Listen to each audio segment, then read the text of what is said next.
নমস্কার বন্ধুরা, আমি ঝর্ণা। ঝর্ণার সিম্পল রেসিপির আরেকটা নতুন ভিডিওতে সবাইকে স্বাগতম জানাই। কেমন আছেন সবাই? আশা করছি ভালো আছেন। আজকে আমি আপনাদের সাথে একটি হেলদি ব্রেকফাস্ট রেসিপি শেয়ার করব।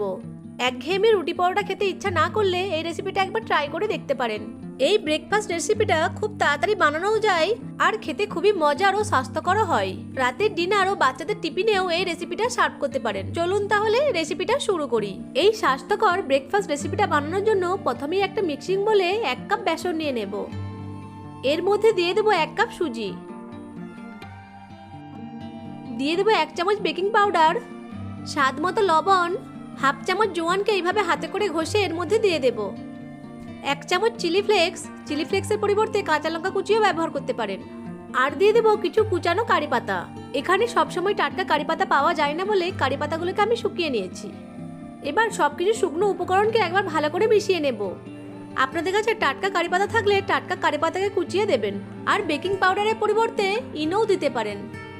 এখন অল্প অল্প জল যোগ করে একটা হ্যান্ড বিটারের সাহায্যে ভালো করে মিশিয়ে নিয়ে একটা মিডিয়াম থিকনেসের ব্যাটার তৈরি করে নেব।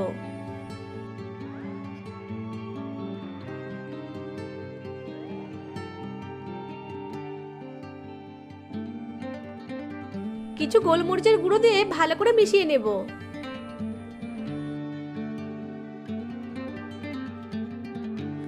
এবার দিয়ে দেব ওই কাপেরই হাফ কাপের থেকে একটু কম টক দই। টক দইটাকে ব্যাটারের সাথে ভালো করে মিশিয়ে নেব।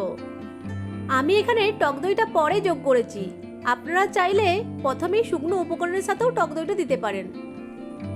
টক দইটাকে ব্যাটারের সাথে খুব ভালো করে মিশিয়ে নিতে হবে। ব্যাটারটা রেডি হয়ে গেছে। ব্যাটারের থিকনেসটা ঠিক এরকম হবে। এখন ব্যাটারটাকে এক সাইডে রেখে দেব। এখন আমি একটা স্টিলের বাটি নিয়ে তাতে তেল ব্রাশ করে নেব, যাতে নাস্তাটি লেগে না যায় আর নাস্তাটি তৈরি হওয়ার পর খুব সহজেই বাইরে বার করা যায়, সেই জন্য তেল ব্রাশ করে নেব। এবার ব্যাটারটিকে এই পাত্রের মধ্যে ঢেলে দেব।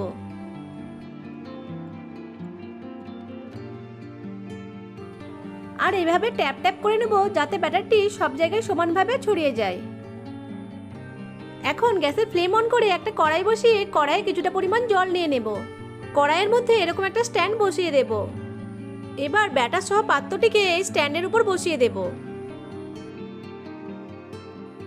এখন কড়াইয়ের ঢাকনা দিয়ে হাই ফ্লেমে 10 থেকে 15 মিনিট ধরে স্টিম করে নেব। ঢাকনার গায়ের ছিদ্রটিকে একটা কাগজের টুকরো দিয়ে বন্ধ করে দেব, যাতে ভেতরের বাষ্পটা বাইরে বেরিয়ে না যায়। ভেতরের বাষ্পটা বাইরে বেরিয়ে গেলে নাস্তাটি ভালোভাবে তৈরি হবে না। 15 মিনিট হয়ে গেছে। এখন আমি ঢাকনাটা খুলে নিচ্ছি। দেখুন ব্যাটারের মিশ্রণটা কি সুন্দর ফুলে উঠেছে। এবার আমি একটা টুথপিক নিয়ে চেক করে দেখে নেব নাস্তাটি হয়েছে কিনা। দেখুন টুথপিকের গায়ে ব্যাটারটা লেগে যাচ্ছে না, তার মানে নাস্তাটি ভালোভাবে তৈরি হয়ে গেছে। এখন গ্যাসের ফ্লেম অফ করে নাস্তাটিকে নামিয়ে নিয়ে এইভাবেই রেখে 5 মিনিট সময় ধরে ঠান্ডা করে নেব।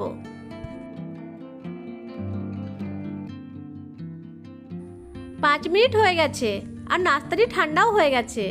এখন একটা চামচের সাহায্যে নাস্তাটির চারপাশে এইভাবে রাউন্ড করে নেব, যাতে নাস্তাটি খুব সহজেই ডিমোল্ড হয়ে যায়। এবার একটি প্লেট নিয়ে নাস্তা সহ পাত্রটিকে প্লেটের উপর এইভাবে উল্টিয়ে হালকা ঝাঁকিয়ে নিলেই নাস্তাটা খুব সহজেই ডিমোল্ড হয়ে যাবে। এবার নাস্তাটিকে উল্টিয়ে নিয়ে একটা ছুরির সাহায্যে নাস্তাটিকে প্রথমে অর্ধেক করে, তারপর আবারও অর্ধেক করে 4 ভাগে ভাগ করে নেব।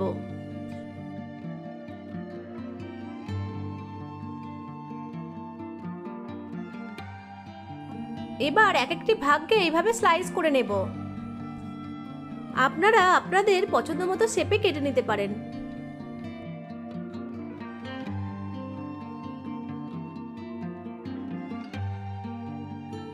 সব নাস্তাগুলো আমার স্লাইস করে কেটে নেওয়া হয়ে গেছে।